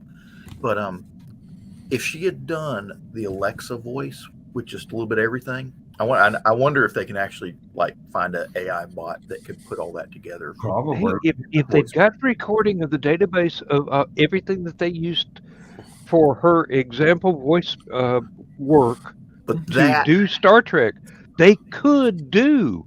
But that is the voice. That right there is the voice of Rosie the robot. I mean, that's just.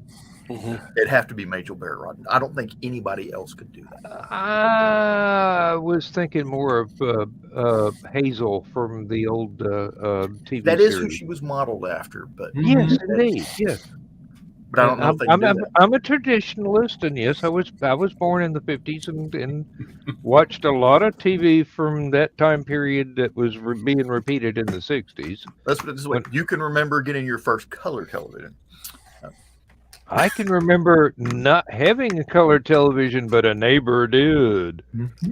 And then my parents discovered that there was something other than Lost in Space on in black and white, and then All we the had to kids start watching Star come over Trek. to my house to watch Star Trek because my grandmother had one of those big wooden console TV things with the record player On one side, TV in the middle, and a radio on the other, and it was loud. Had the two big speakers underneath, and then the TV in the middle, and you had to open the doors to see the TV. 18-inch speakers, maybe 300 watts. Seriously, you could drown out the thump stereos that come by the street now with one of them things. And the thing about it was, that was back when all the kids' cartoons started getting put out in color too. Oh yeah. Speed Racer and Johnny Quest. Oh yeah, Johnny Quest was fairly early.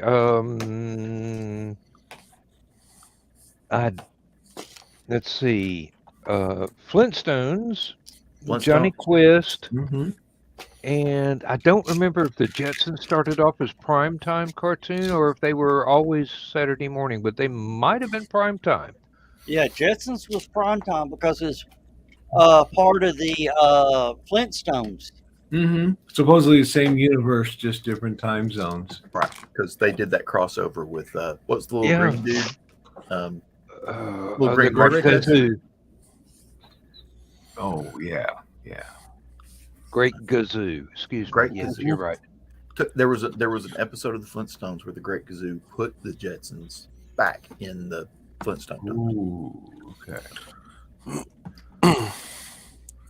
Well, that's cross promotion for you before they started doing that on a full scale. Really, that was an expanded universe right there. Scooby-Doo did that a lot. Because a little later, yeah. Oh, a little later they did have one of the shows was well, no, not one. There were several different. They would have guests. There were whole different series that ran pretty close together that featured guest stars from other comic universes. Batman and Robin. Harlem Globetrotters, because they had their own cartoon. Yeah, and that just carried on through later into the 80s and 90s when they started doing these series. Jackie Chan. And they had to, we'll have CSI people on, exactly this program or that program, and then pretty soon. I remember a X-Files Space Above and Beyond crossover. There were two of them. Where Mulder was in Space Above and Beyond, and the girl that played Vanson was in the X-Files. Oh, so they had a couple of the actors crossover. That was kind of not an actual. Here's Space Above and Beyond. wasn't Mulder in the Space Battle? Okay. Well, yeah. You and I have. You and I have different concepts of what a crossover is, young man. Yeah, because the trouble with those crossovers is if you're watching one, later, like on YouTube or something, and then now you want to see what happened next, you have to go find that other series to go watch that crossover, which is something, Dan, you just mentioned that it wasn't that type of crossover. The Vanson character that was on the X-Files believed in reincarnation. Okay, so it was David Duchovny's character in Space Above and Beyond was one of those synthetics, one of the AI robots. okay. So technically, Vanson could have eventually been reincarnated to the Vanson in Space Above and Beyond, and the AI robot could have been modeled after Agent Mulder from Now, see, that's the kind of twisted logic that TV show writers need to hear. I would be a great idea guy. Yeah, For that sort of you're good at pretzel logic. John just brought up something. Hmm. Dan and Carl, I did not believe in reincarnation when I was your age. I'm waiting for the punchline. Oh, that was the punchline. Yeah. When he was our age. If he keeps that up, he'll never reach our age. Again. This time around. Joe, What? I hope to God that you get reincarnated as Rick Ashley. No. God help us all. Oh, hey. And you have to sing that song every night for the rest of your life. Well, hey. I was going to say, I was Party Cat. trying to find Cat. Above and Beyond 210 or whoever that is. And I was, going through searching, and I saw this thumbnail. I thought, well, damn, that looks like Lindsay. That is a thumbnail with Lindsay. Yes, indeed. I looked at it and went, damn, that looks like Lindsay. Oh, shit, that is Lindsay. Okay. Who's that old guy she's with? I don't know. Old guy. That's a young Dan. Look how old that thing is. 5 years ago.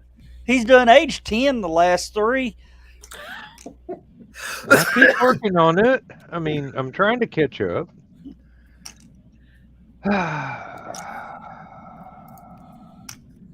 Zach, Okay, now there was a modern crossover that was absolutely beautiful. oh, Supernatural. And Scooby-Doo, yes indeed. That's the only episode that I have ever seen. And because of that, I was going, well, hell, maybe I've missed something not watching this series. I thought it was just, more millennial bullshit, but no, that was excellent. That was actually excellent. I love Hey, that one. That's another crossover they should have had was Scooby-Doo and the X-Files. Yeah. They catch an alien and pull its mask off, and it's Old Man Jenkins. Oh, and Dan, I just discovered something. I am an old millennial. Or not an old millennial. I'm an old Gen Xer. What? No. What you talk about, Willis? I am an old Gen Xer. What, 10th century? No. Oh. I missed being a baby boomer by 19 days. So that makes me an old Gen Xer. First of That all, explains so much. that Gen X birthday, Hey! that Gen X birthday thing Yeah.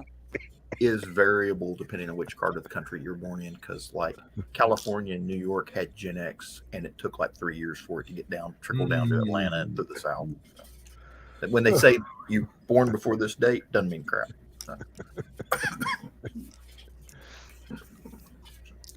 Trying to. I'm either a very old Gen Xer, then I'm a very old Gen Xer, or a really young boomer. Well, give you an example. What's the one thing that actually differentiates Gen Xers from boomers? We can remember the Magna Carta being signed. Electronics. Electronics. Yeah. Computers and cell phones. Being able to remember a password. Yes. And no, actually, Gen X, it's being able to forget a password. Okay.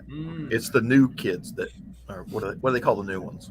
Millennials? Confused. The brand new ones? Gen Z or Gen Alpha. Well, the brand new ones don't like to be identified. No, that's that's the what's That's it? stereotyping, man. Don't do it. Yeah. There's a lawyer involved in here somewhere. Gen what's it? That's there's an idea. We'll just start Gen what's it? Gen what's it? Alpha is my youngest generation.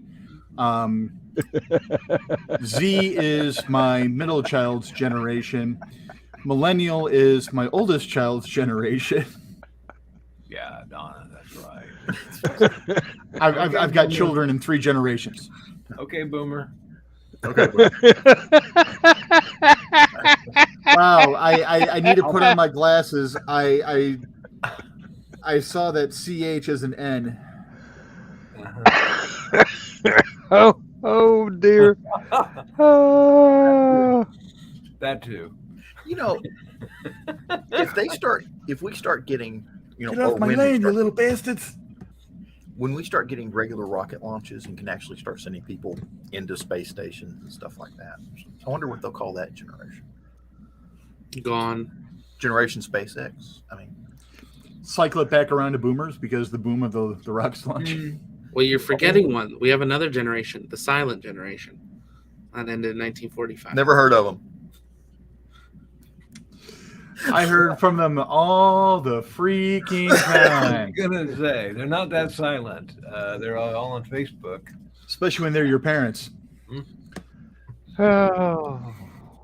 My mom is more of a teenager than I am. Okay, I'll just leave that. My dad was the youngest old man I knew. My mom's sitting there all the time on her iPhone. Hey, He was 79 going on 12. I can't take my dad anywhere without him flirting with the women Mm-hmm. Yeah. at So- 88 years old. So That was my dad at 79. In fact, actually, just the week before he passed, he was flirting with the bar staff. Actually, the night he passed, I think he was still flirting with the bar staff. But Yep, my dad gets phone numbers that actually work. Well, yeah. my dad doesn't because them in. my dad of course he doesn't get any anymore. I mean, When you can snatch the pebble from my hand, grasshopper. Mm-hmm. Mm-hmm. it's like dad I think was I told you- weird. I think I told you the story of going to my grandfather's funeral. He was he was 84, and I saw this woman over in her, about in her 70s or so, crying on one side of the funeral, and I said to my cousin, "Who's that?" And he says, "Well, that's Grandpa's girlfriend." I said, "What? Okay." I went over to the other side of the funeral home, and there was a woman in her 50s crying. And I asked a different cousin, I said, "Who's that woman there?" And he says, "That's Grandpa's girlfriend." So at 84, it's like, goals.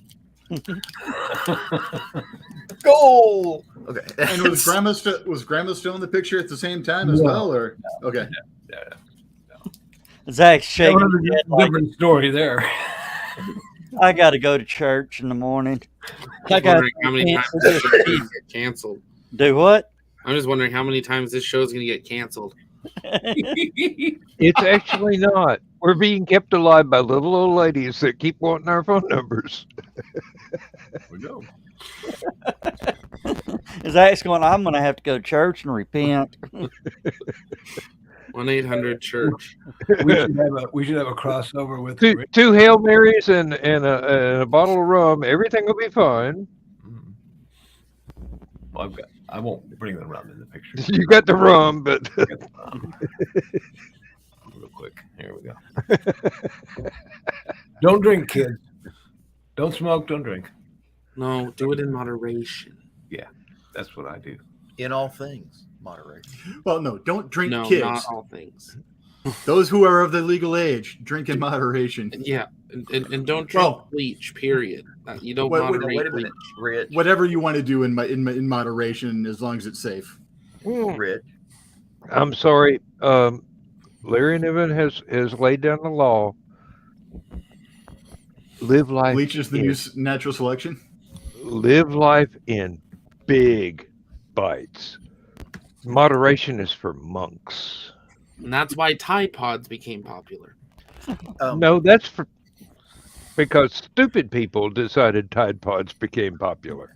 You know, Yeah. Um, If you've got common sense, you know better than to drink bleach or detergent or the United Somebody was States. already trying to revise that and say, "Oh no, they weren't eating the Tide Pods; they were just holding them in their mouth." And I'm like, "What difference does it make?" Until Really? they dissolve in gels water. dissolve. I mean, seriously. Do you And remember then the start being absorbed by your mouth. Yeah. Do you remember the tablespoon of cinnamon thing? Oh, yeah. cinnamon challenge. Oh yeah. Fun We need to challenge. combine those. Is you put a tablespoon of cinnamon in your mouth and a Tide Pod. So the soap just slurps You'll down. have brown soap everywhere. Oh, Yeah.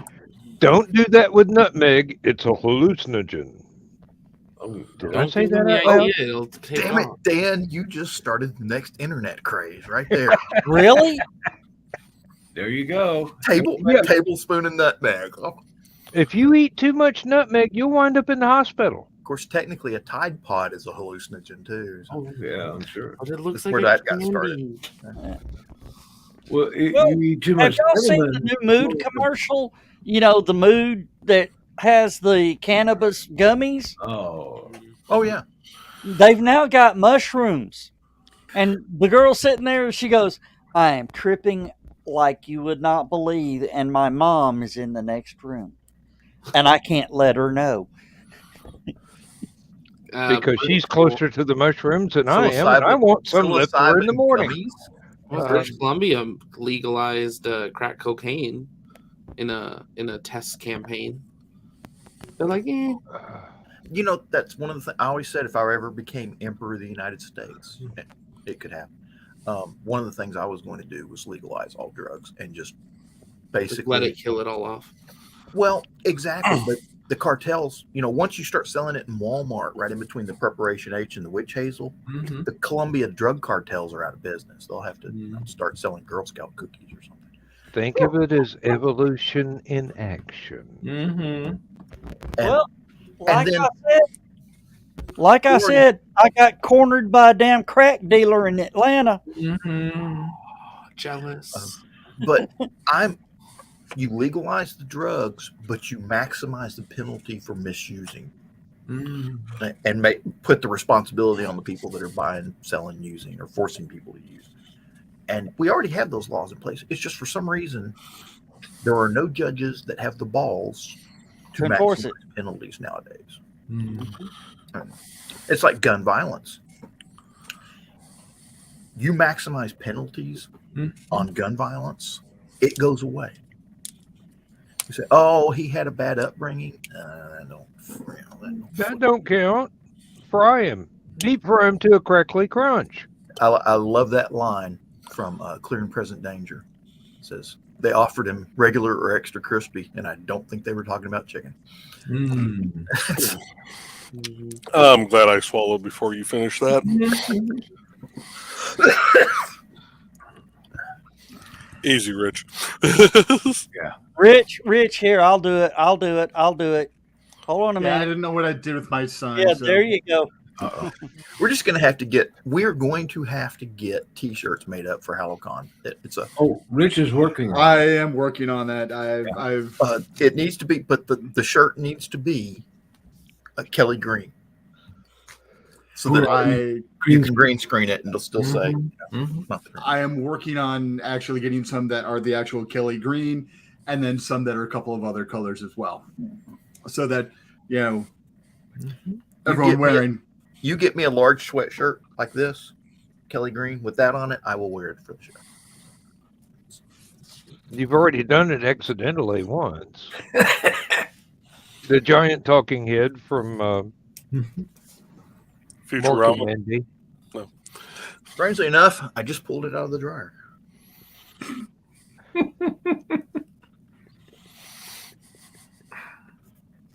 I'm sorry, that's too funny. Zach, in case you don't know, I got on the show one day and accidentally had this T-shirt on, so I got to be Big Giant Talking Head all day. Wow. It is possible. Doesn't take much to entertain us. No, really. Now I've got a green Jedi robe that might be the right color. Oh, And I thought about having the hood down and just sitting here with the beer floating in midair, because I can get the Kelly green gloves too. guys, you need to mark your calendars. Wednesday, April 12th. Super special edition of Stupid O'Clock. It's our 3rd anniversary. Oh Lord! April 12th? The world Yeah. has survived this long with us? Somehow. In fact, our first broadcast was 4.5 hours. Oh God. That was the day before my birthday. Strangely. So you're gonna do a 24-hour Stupid O'Clock stream, right? No. No. Not a chance in hell, boy. Not a chance in hell. And just think, you've made it 3 years, and now you got me and Rich in here constantly. This show brought to you. This show brought to show's you really by going Cal downhill. 12 shop. Oh, and Joe, that was just dirty. What? What you did to Kiri, It only added 5 minutes. still. Yep. Thank you, Oh, Carl. 5 minutes. Actually, 4 now. By the time I got 2-minute warning. Get your shit together. close to the end. Thank you, George Carlin. I take it you added more time to Kiri's stream. Oh, I only added 5. Well, I was hoping it was going to be more than 5 minutes, but it only added 5 minutes. Oh, Joe, you missed it. You jumped out before my after the show little clip Thursday night. I thought I saw that one. This one, And he falls down all by himself, perfectly landing. I was there for that.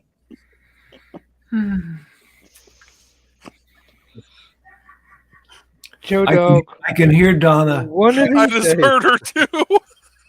You can hear Donna cackling all the way across the house. Because whenever she watches one of those cat She'll hear you. she will Ah. hear me. Well, You she's know, online watching us. Of course, yeah, she can. she's the only one in the audience. Oh Lord. you didn't see that, Dan? Yes, I did, but I was busy trying to get my show started, so I had it on the iPad and not the big screen, and I'm just going, okay, I don't have time to react to that, but oh hey, thank you for joining us on Last Man Standing. Yeah, since our 10-hour green room last night, I can never make fun of Last Man Standing lasting more than 3 hours again. Oh, Yep, just All keep right. going. Since we're about to shut this thing down, Zach, thanks for showing up again. You know, it's good rocket news, and I still want to find out as soon as you find out when they fix those engines on Super Heavy. Classified. Huh? Classified. Classified. he's got a security clearance. I wish. No, he does. He can show it to you. All right, guys, it's time to say good night, everybody. Good night, everybody. Thanks everybody for being here and Thanks, putting up with our crap. thanks everybody for being here. We'll see y'all Thursday night. Oh, and don't forget Wednesday, introduction of the guest for Halicon. Don't forget to set your clocks back. Yeah, don't forget to set your clocks back. Good night, everybody.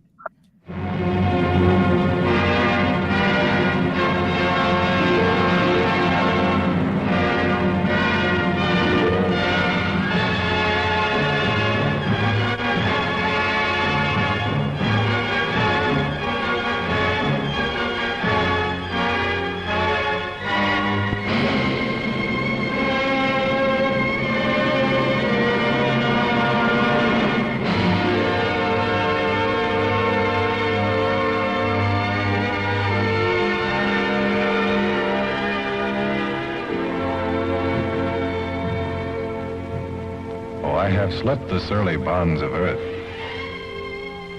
and danced the skies on laughter-silvered wings. Sunward I've climbed and joined the tumbling mirth of sun-split clouds and done 100 things you have not dreamed of. Wheeled and soared and swung high in the sunlit silence. Hovering there, I've chased the shouting wind along and flung my eager craft through footless halls of air.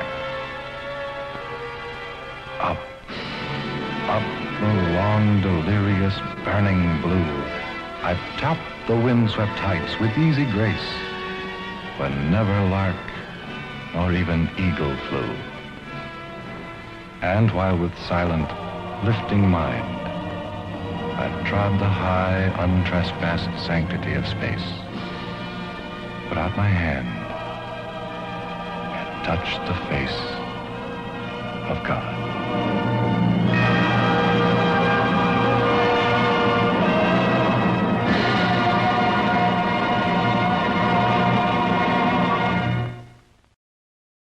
You know how a cat likes its steak?